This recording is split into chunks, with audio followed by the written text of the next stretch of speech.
Hey guys, it's Sarah from K7 Farm. I just wanted to take a really quick minute to show you how we make breadcrumbs. So we're going to be making regular breadcrumbs and also the panko style breadcrumbs that are the larger flakes of bread that make your food really crispy. And all it does, all it takes is stale bread. I mean, you could use fresh bread if you wanted to, but I actually overbaked bread over this past week, and I have 3 loaves sitting here that are going stale. So instead of letting them go stale and feeding them to the chickens, we're going to make breadcrumbs because it's about time to make them. We're about to run out, and I wanted to show you how we do it so that you can do it too. I don't know about you, but when I look at breadcrumbs, I don't like to see this mile-long list of ingredients. Instead, I just like to know that I've used a loaf of bread to make breadcrumbs. And the ingredients for bread are pretty simple. It's water, flour, yeast, salt, sugar, maybe some oil, and that's it. You don't need a mile-long list of ingredients, and the process is very, very easy. So depending on what kind of breadcrumb you're making, you're going to start with sliced bread. If you're going to be making regular breadcrumbs, when I'm making panko breadcrumbs, I start by actually blending up the bread before I bake it to dry it out.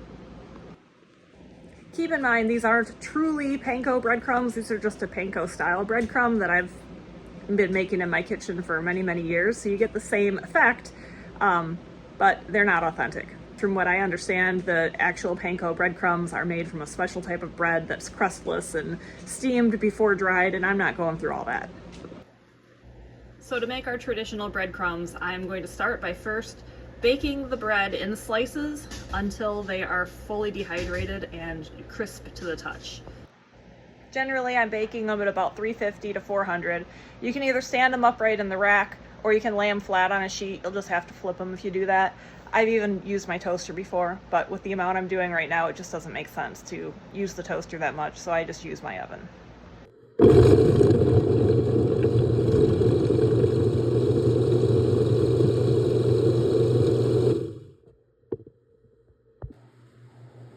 So for the panko style breadcrumbs, we are using a food processor to grind up fresh bread. Well, actually this is stale bread, but this is before it has been dehydrated.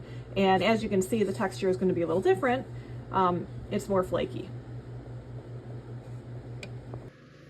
Now when these are done, I'm going to blend them up in the food processor, and those are going to become my crumbs. These I'm going to lay out in a thin layer on a rimmed cookie sheet and bake until they are completely dry, and then these will become my panko breadcrumbs. You can season them if you wish, so you have Italian style breadcrumbs, or you can leave them plain and use them in your recipe and season as you see fit.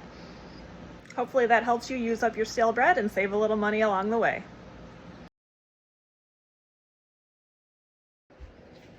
And one other thing that I forgot about when I was making this video last night, if you have any leftover hamburger buns, hot dog buns, things like that that you're not going to use, you can go ahead and turn those into breadcrumbs also.